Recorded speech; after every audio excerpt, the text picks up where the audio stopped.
حضرت بشر حافی رحمۃ اللہ علیہ زبردست کشف و کرامات کے مالک تھے۔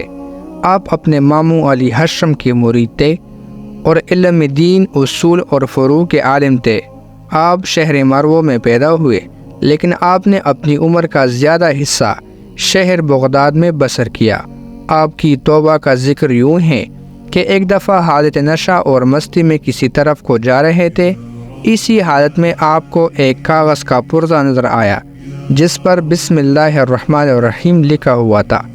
آپ نے اس کاغذ کو اٹھا کر صاف کیا اور عطر خرید کر معطر کیا اور ایسی جگہ رکھ دیا جہاں بے ادبی ہونے کا خوف نہ تھا۔ اسی رات کو آپ نے خواب میں دیکھا کہ بزرگ آدمی کو اللہ تعالیٰ حکم دے رہا ہے کہ تم جا کر بشر حافی کو کہہ دو کہ تو نے ہمارے نام کی عزت کی اور اس کو معطر کر کے بلند جگہ پر رکھ دیا، ہم بھی اسی طرح تم کو پاک کر کے تمہارا مرتبہ بلند کریں گے۔ یہ حکم سن کر وہ بزرگ بہت حیران ہوا اور دل میں کہا کہ بشر حافی تو ایک فاسق اور فاجر آدمی ہے، یقیناً میرا خواب غلط ہے۔ چنانچہ وہ وضو کر کے پھر سو گیا۔ پھر ایک اور دفعہ خواب میں وہی حکم ہوا، لیکن پھر قوت متصورہ کی غلطی سمجھ کر تیسری بار وضو کر کے اسی طرح سو گئے تو پھر یہی خواب دیکھا۔ چنانچہ مجبوراً صبح اٹھ کر وہ بزرگ آپ کے گھر پر تشریف لے گئے اور دریافت کرنے پر معلوم ہوا کہ وہ شراب خانے میں ہوگا۔ چنانچہ وہ بزرگ شراب خانے میں گیا اور آپ کے متعلق دریافت کرنے پر معلوم ہوا کہ آپ نشے میں بے خبر و مدہوش پڑے ہیں۔ اس بزرگ نے لوگوں سے کہا کہ تم اس کو کہہ دو کہ میں اس کو پیغام دینا چاہتا ہوں۔ چنانچہ لوگوں نے بصد مشکل آپ کو سمجھایا تو آپ نے جواب دیا کہ پوچھو کس شخص کا پیغام لایا ہے۔ اس شخص نے کہا اللہ تعالیٰ کا پیغام لایا ہوں۔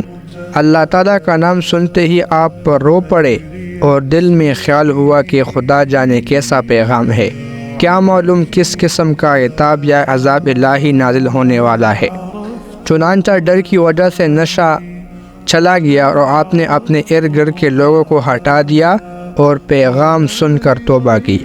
دوستوں کو کہا کہ اب تم مجھ کو ہرگز اس کام میں نہ دیکھو گے۔ توبہ کے بعد آپ نے ریاضت و مجاہدہ شروع کیا اور خدا نے آپ کے نام میں ایسی برکت پیدا کر دی کہ جو سنتا اس کو راحت حاصل ہوتی۔ اللہ تعالیٰ کے مشاہدہ کے غلبہ کے باعث آپ نے جوتی پہننا ترک کر دیا، اس لیے آپ حافی یعنی ننگے پاؤں والے کے نام سے موسوم ہو گئے۔ لوگوں نے آپ سے ننگے پاؤں پھرنے کی وجہ پوچھی تو فرمایا کہ توبہ کے وقت میں ننگے پاؤں تھا، اب جوتی پہنتے ہوئے مجھ کو شرم آتی ہے، اور نیز اللہ تعالیٰ فرماتے ہیں کہ اے لوگوں میں نے تمہیں زمین کو تمہارے لیے فرش بنا دیا ہے، پس بادشاہ کے فرش پر جوتی پہن کر چلنا خلاف ادب و تہذیب ہے۔ حضرت امام احمد بن حنبل رحمۃ اللہ علیہ اکثر آپ کی خدمت میں آیا کرتے تھے۔ چنانچہ آپ کے شاگرد کہتے ہیں کہ آپ باوجود علم فقہ، حدیث اور اجتہاد میں بے نظیر عالم ہونے کے آپ ایک دیوانہ کے پاس جاتے ہیں، یہ امر آپ کی شان کے خلاف ہے۔ امام احمد بن حنبل رحمۃ اللہ علیہ نے فرمایا میں تمہاری نسبت اپنے علم کو بہتر جانتا ہوں، لیکن بشر حافی رحمۃ اللہ علیہ اللہ تعالیٰ کو مجھ سے بہتر جانتے ہیں۔ احمد بن ابراہیم رحمۃ اللہ علیہ فرماتے ہیں کہ آپ نے ایک دفعہ مجھے فرمایا کہ حضرت معروف رحمۃ اللہ علیہ کو پیغام دے دینا کہ نماز پڑھ کر تمہارے پاس آؤں گا۔ چنانچہ میں نے پیغام دے دیا اور وہ انتظار کرتے رہے۔ ظہر، عصر اور مغرب یہاں تک کہ عشاء کی نماز سے بھی فارغ ہو چکے مگر آپ نہ آئے۔ میں نے دل میں خیال کیا کہ بشر حافی جیسا آدمی وعدہ خلافی کرے یہ ممکن نہیں۔ چنانچہ میں آپ کے انتظار میں مسجد کے دروازہ پر بیٹھا رہا، یہاں تک کہ آپ مصلی اٹھا کر مسجد سے چلے گئے۔ جب دریائے دجلہ کے کنارے پہنچے تو پانی پر چڑھنے لگے۔ صبح تک حضرت معروف رحمۃ اللہ علیہ سے بات چیت کرتے رہے اور واپسی پر بھی اسی طرح دجلہ کو عبور کر گئے۔ میں آپ کے قدموں میں گر پڑا اور دعا کی درخواست کی۔ چنانچہ آپ نے دعا کی اور فرمایا کسی سے ذکر نہ کرنا، اس لیے ان کی زندگی میں نے کسی سے ذکر نہ کیا۔ ایک دفعہ آپ رضا کے متعلق کچھ فرما رہے تھے۔ ایک شخص نے کہا آپ لوگوں سے کوئی چیز نہیں لیتے، اگر آپ فی الحقیقت زاہد ہے اور دنیا کے طلبگار نہیں تو کم از کم لوگوں سے چیز لے کر دوسروں درویشوں ہی میں تقسیم کر دیا کرے۔ آپ نے فرمایا درویش 3 طرح کے ہوتے ہیں، اول وہ جو کسی سے کچھ نہیں مانگتے اور کوئی دے تو نہیں لیتے، یہ اعلیٰ قسم ہے۔ دوم وہ لوگ ہیں جو سوال نہیں کرتے لیکن اگر کوئی دے دے تو لے لیتے ہیں، یہ متوسط درجہ کے لوگ ہیں۔ تیسری قسم کے وہ لوگ ہیں جو صبر کے ساتھ جہاں تک ان کا امکان ہے خدا پر بھروسہ کرتے ہیں اور اپنی محنت کرنے سے جی نہیں چراتے۔ ایک دفعہ ایک شخص نے آپ کی خدمت میں عرض کی کہ میرے پاس 2000 درہم حلال کمائی کے ہیں اور میں حج کو جانا چاہتا ہوں۔ آپ نے فرمایا تو سیر کرنے کے لیے جانا چاہتا ہے، اگر خدا کی رضا کے لیے جاتا تو یہی درہم کسی درویش یا محتاج یا عیالدار حاجت مند کا قرض ادا کرنے میں خرچ کر دے یا یتیم کی مدد کر، کیونکہ جو خوشی اس کو ہوگی وہ حج سے بہتر ہوگی۔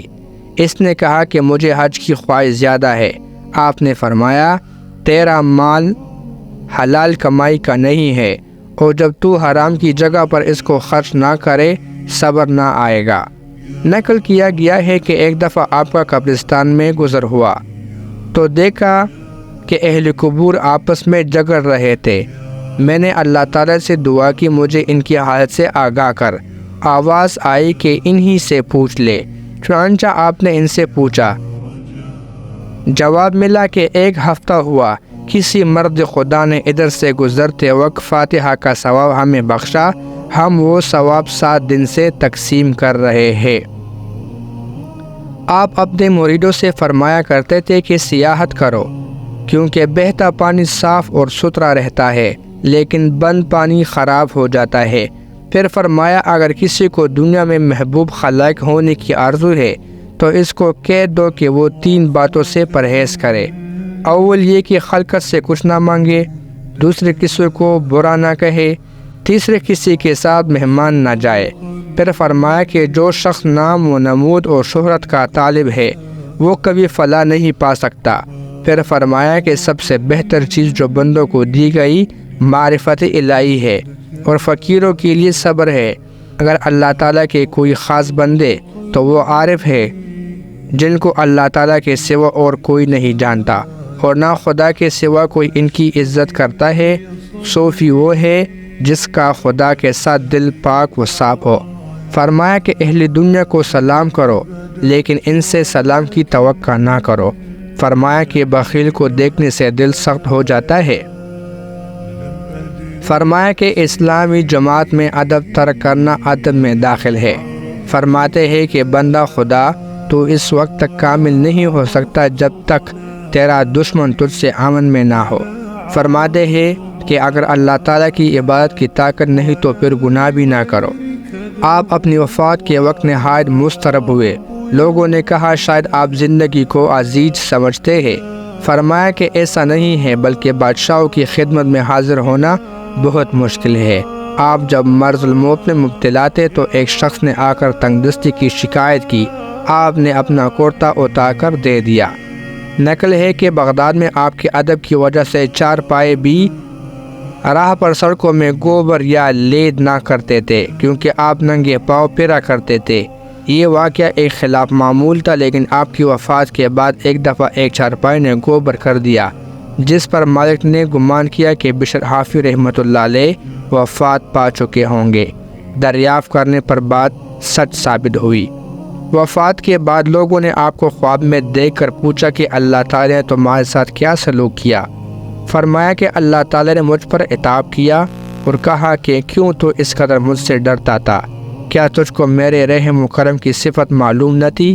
ایک اور شخص نے خواب میں دیکھ کر یہی سوال کیا تو فرمایا کہ اللہ تعالیٰ نے رحم و کرم سے مجھ کو بخش دیا اور وہ ہر چیز پنائی جو نہیں پہنی تھی، وہ چیز کھلائی پلائی جو نہیں کھائی یا پی تھی۔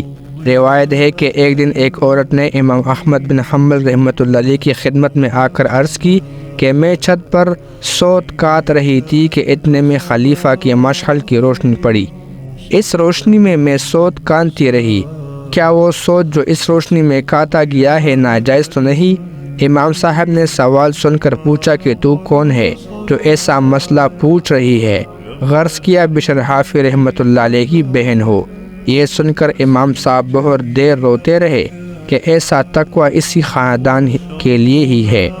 پھر فرمایا کہ تمہارے لیے وہ سود ناجائز ہے، اپنے بھائی کی اقتدا کرو اور ایسی ہو جاؤ اگر غیروں کی روشنی میں سود کھانا چاہے تو تمہارے اعضاء انکار کر دے، کیونکہ حضرت بشر حافظ رحمۃ اللہ علیہ جب کھانے بیٹھتے تو اگر وہ کھانا ذرا بر بھی متشبہ ہوتا تو آپ کا ہاتھ کھانے کی طرف نہ جاتا تھا، یعنی آپ کے ہاتھ اطاعت سے انکار کر دیتے تھے اور فرماتے کہ میرا ایک بادشاہ ہے جس کا نام دل ہے، اس کی رعیت پرہیزگاری ہے، میری یہ طاقت نہیں کہ اس کی اجازت کے بغیر کچھ کھا سکوں۔